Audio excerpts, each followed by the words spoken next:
Hi everybody, I wanted to turn a post that I had done as a written post into a video just so you had a chance to get to know me a little bit better as a tarot reader and you had an idea of what it was like to interact or talk with me as a tarot reader. So this is a video version of 10 questions every tarot reader must answer. It was originally posted by Left Hand Tarot, and there are several other tarot readers who have thrown out their ideas around this, so you may get familiar with these questions or you may have heard them before. If you have, I hope that these answers are interesting to you because I'd like you to understand more about me and what I think about tarot or how I got into it and where I think it might be going. So let's get to the first question.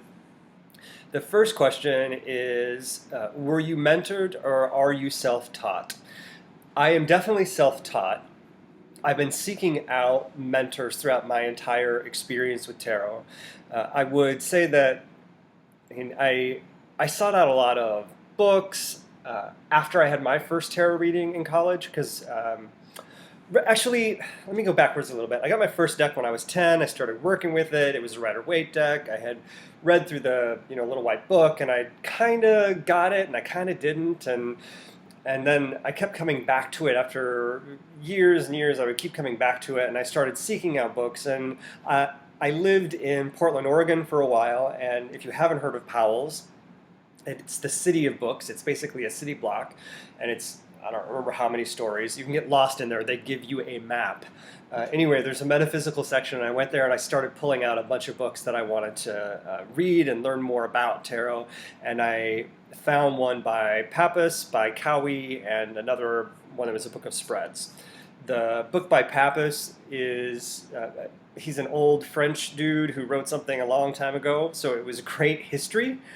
He had also connected with a lot of other metaphysicians at the time and had kind of amalgamated a lot of knowledge into one space. So it was interesting to read some history of the tarot, understand what people thought about it then, and then to read Norma Cowie's book, and I would definitely recommend any new beginner working with her book, gave me the opportunity to find out how not only someone was using intuition to understand the tarot, but as I read her practice and what her style was, I started to learn what mine was. So through the lines of reading what she did, I started to understand how I wanted to approach tarot, which was really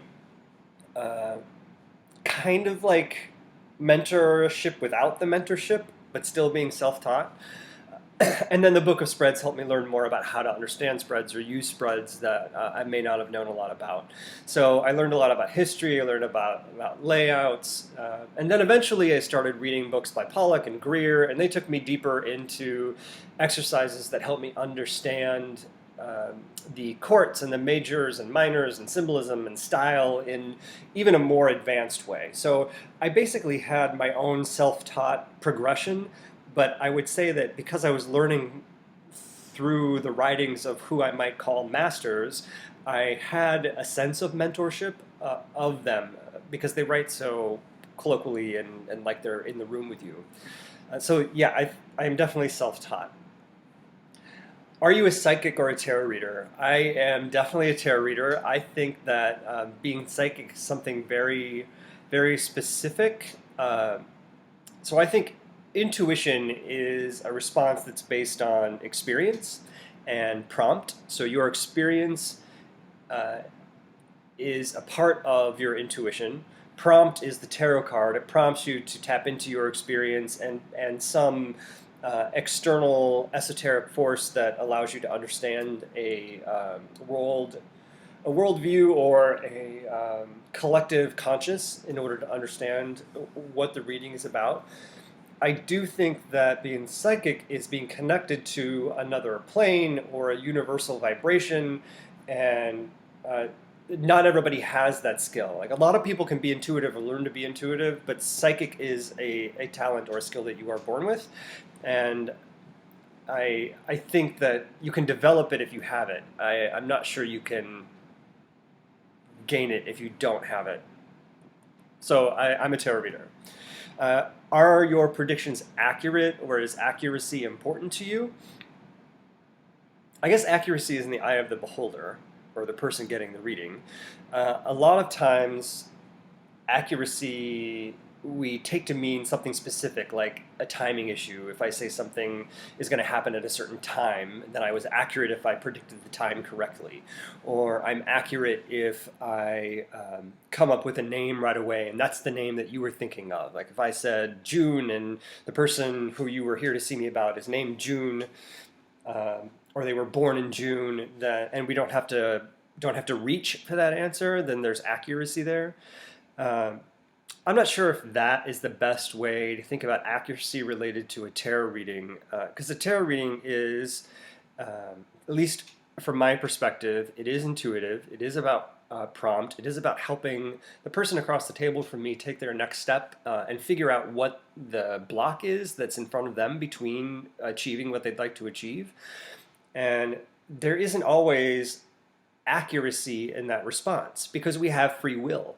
So I could say that something may happen, or that I expect that there could be an occurrence of X based on the situation or conditions as they are today. But if you leave sitting in front of me and make a choice that I wasn't aware of in order to alter that prediction, then free will has changed the accuracy of what that reading was.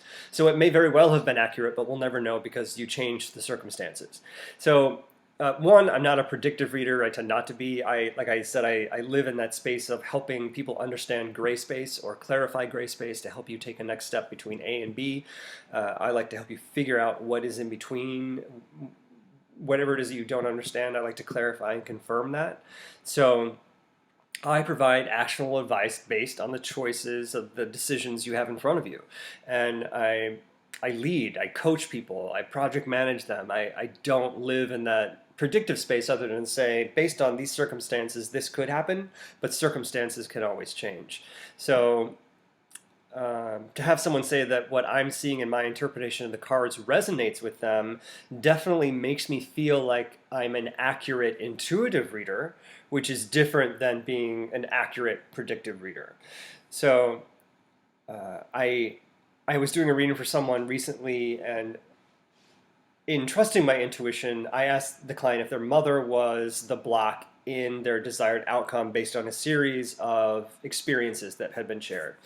And she indicated that the traits that I was describing, when I said it feels like it's this type of person and I think it's your mother, she said the traits I was describing were her father.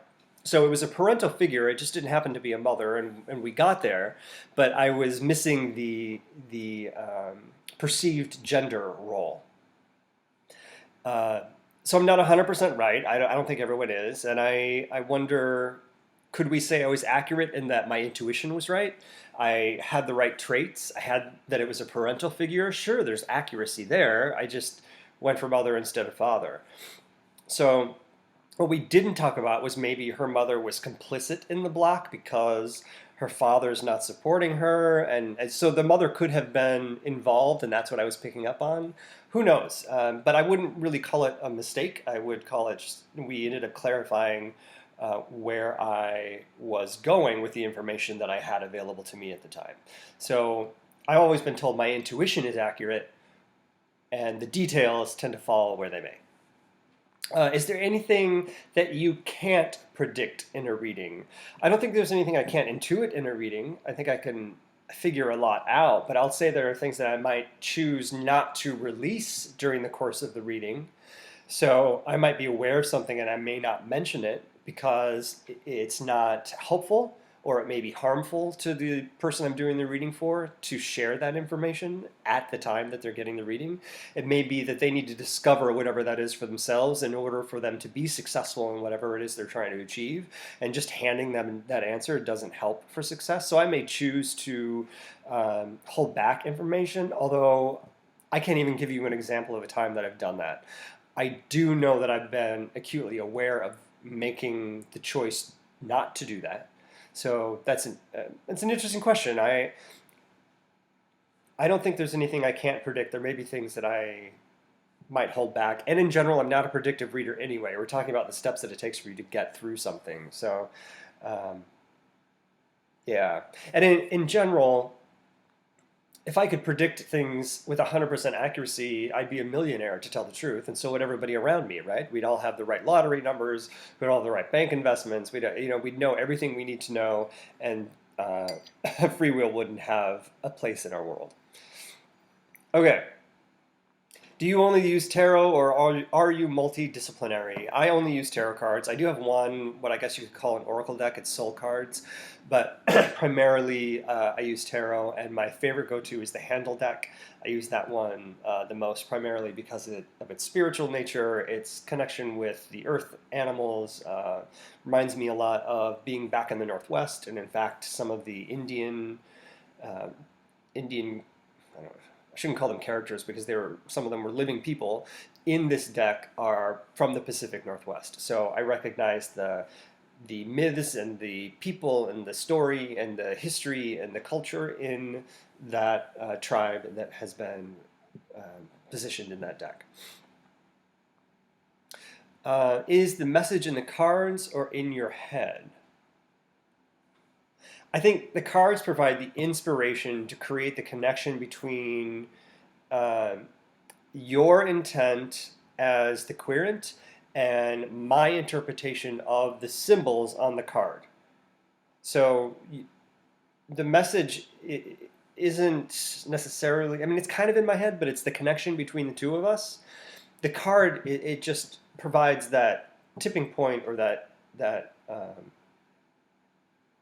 trope, or inspiration for whatever it is that we need to talk about based on your question. So that's how I would answer that question. Are you a priest or a fortune teller? Neither. I'm not a priest. I'm not a part of any organized religion, and I am not a fortune teller because I don't think of myself as telling people their fortune.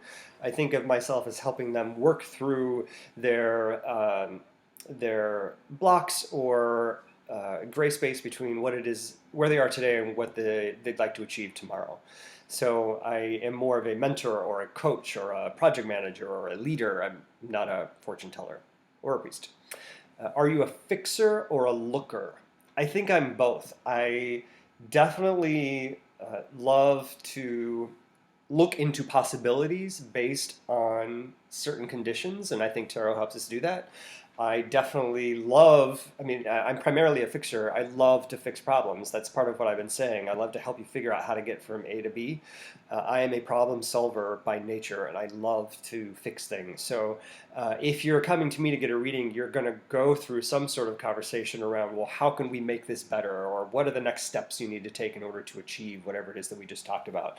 So I'm going to help you fix whatever it is that you came to me to talk about or find out more information on, as long as it warrants it. Do you read for free or for a fee?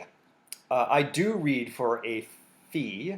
There are moments where I will read for free. For example, on Fridays I'll get on Friday night on Periscope, and I'll pull one card for folks for free for a quick answer to a question, and then we'll do $10 readings for a couple cards during that same scope.